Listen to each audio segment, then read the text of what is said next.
I'm David Shalleck, chef, culinary producer, and author. Throughout my career, on land and at sea, here and abroad, I've been exposed to many parts of the food business. It's amazing what it takes to develop, produce, and promote everything for the kitchen, table, package, page, and screen. Most important, behind the scenes, there are brigades of people who work in this huge industry.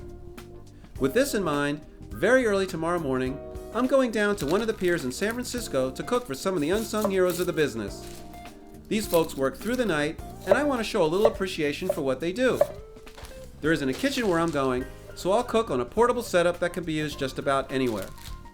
I'll be making a flavorful combination of shrimp, chorizo, and chickpeas inspired by the wonderful food of the Mediterranean. In order to do this, I need to do some prep today to make it easier at the pier. And since there's no one down there now, I'll call and leave a message to order one of the ingredients I need.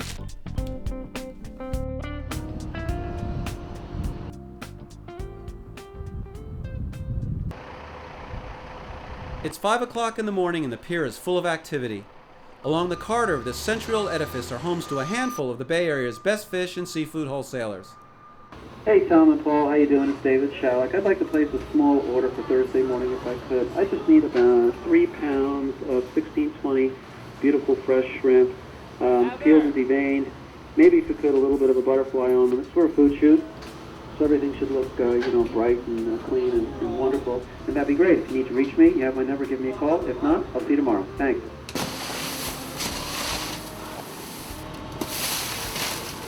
Today, we're at the Monterey Fish Market, whose customers include top restaurants, hotels, and private clubs. Fish arrives daily by local fishermen, brokers along the piers, vans and trucks, and in some cases, by commercial jet cargo. During the rush, orders are taken, inventory is received, inspected, weighed, and iced, fish are scaled, gutted, filleted, portioned, and boxed. There are rules over distribution, seasonal regulations, acquisition preferences, and lots of dialogue among fishermen and purveyors. And within hours, some of the most perishable of foodstuffs moves toward the tables of diners and home cooks.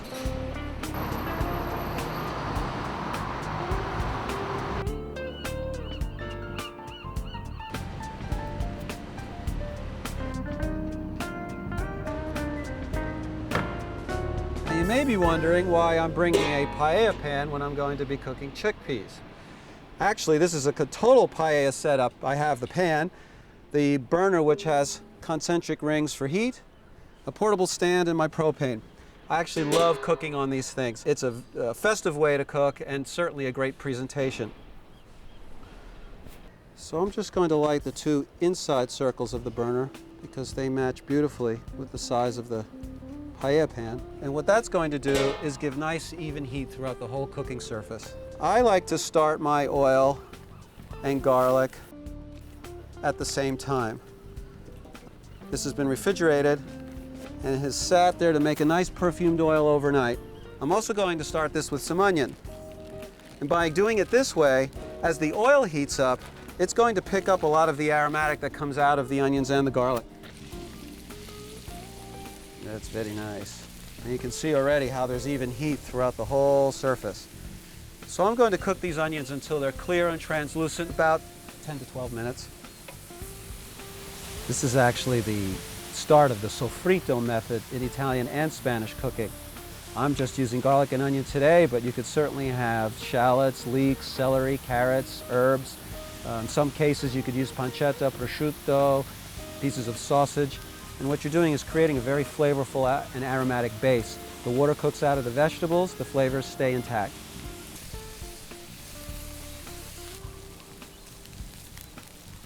Now in Provence, they like to say that you should cook with 1 clove of garlic per person that you're cooking for, plus 1 clove for the pot. So I'm cooking for, I think, 16 people today, so I've put 17 cloves of garlic in here. This is the perfect time to add the tomato. And I like the fire roast tomatoes because they're going to add an extra nuance of flavor from the roasting, the fire, almost like a grilled flavor. They're not smoked, but just another nice element to the dish.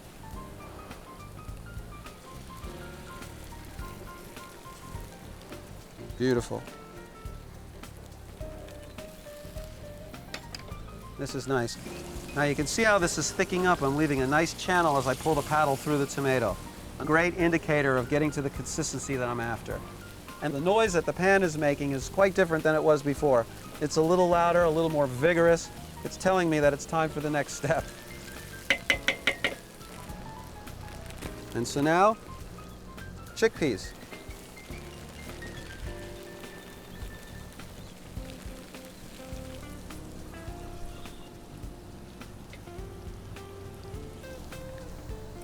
So I'm going to add some stock. I'm using vegetable stock. Being that I'm going to be cooking with shrimp, I didn't want a meat stock or a poultry broth.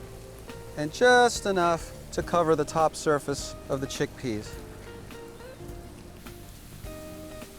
It smells great. I want to thicken this up a little bit. So to do that, I reserved some of the chickpeas and just pureed them into a paste. I didn't add anything to them. And all I'll do is add this into the mixture, and this will thicken it up a little bit. Let's see, that should be enough. Sort of a thickener of itself, so I'm not taking away any flavor, I'm keeping the flavor, maybe in this case, even increasing flavor. Now at this point, I'm going to add some chorizo. Now I just want the chorizo to poach. That's why I didn't add it before, to saute it, sear it. I just want the moist heat to slowly pull the aromatics out of the salami. Now this is dry Spanish chorizo.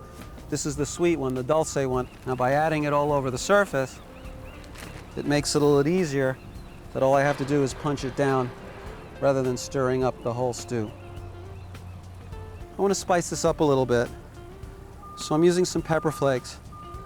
Now the pepper flakes I'm using are from Calabria. They're very strong. There's easily a couple of fire alarms in this jar.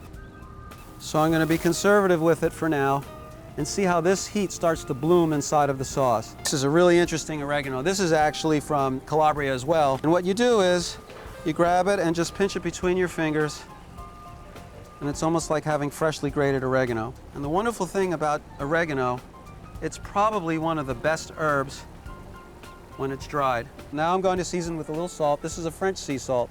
And as you can see here, we have quite a blending of the Western Mediterranean between Spain, France, and Italy so far. Thick but not pasty, that's what we want. So I'm just going to adjust the heat down to a slow, steady simmer for about 10 minutes or so. And while that's cooking, I'm going to get the shrimp I ordered. Okay, beautiful, beautiful shrimp.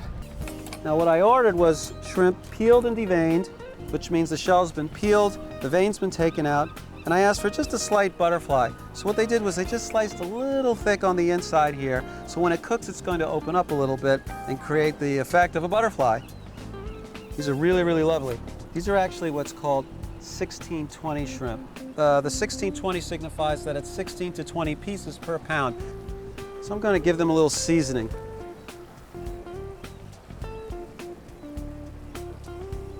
And as I did with the chorizo, I just want to push them inside the liquid. So now they'll poach. As they cook, I can turn them over. Don't want to overcook them, but as you can see, when they cook, they start to open up a little bit. That's a nice little bit of visual texture to the dish. I'm going to cook these for about another 30 seconds to a minute. I don't want them to overcook. The one challenge that you have when shrimp are butterflied is that you increase the surface area of them, and they have a tendency to get tough a lot faster. I don't want to do that. Another thing to see is that they've turned nice. They're getting white. They're not translucent anymore. They're still tender, but there's a little firmness to them. Just want to taste it for seasoning. Oh my gosh, perfect. Perfect. Nice little bit of heat, a little bit of oregano, richness from the chickpeas, the fire roast tomatoes, back end of that onion and garlic that we started with. Wonderful. To finish this off, just a little drizzle of extra virgin olive oil. This is actually a really, really lovely olive oil that I discovered the other day from Portugal. The Italians would say what I've just done is un filo d'olio, a string of oil on top. And what's really nice about using a great extra virgin olive oil is when you put it on something hot like this, the resilient heat is going to bring out the perfume from the oil and add it sort of a condiment, another nuance to the flavors. So a little chopped parsley, or in this case, scissored parsley, just to garnish this up. Nothing too fancy. Now what's great is that the guys at Monterey Fish, they don't know that this is for them. So I can't wait to see the look on their faces when I come in with this pan. It can be said some of the most sought after dishes are made from the humblest of beginnings, and delicacies are usually relegated to a single ingredient. On this day, at this moment, these folks, in sweatshirts, smocks, heavy vinyl aprons, and rubber boots, are eating like kings and queens. And these guys have been here since 2 o'clock in the morning, so to be able to come down here and give a little something back and show how much I appreciate, and it doesn't go unnoticed, the work that they put into helping us get wonderful things for our table. What a great way to do something for others. When you use quality ingredients, stick to basic techniques, and keep it simple, you'll be a great cook. I'm David Shalleck. Thanks for watching.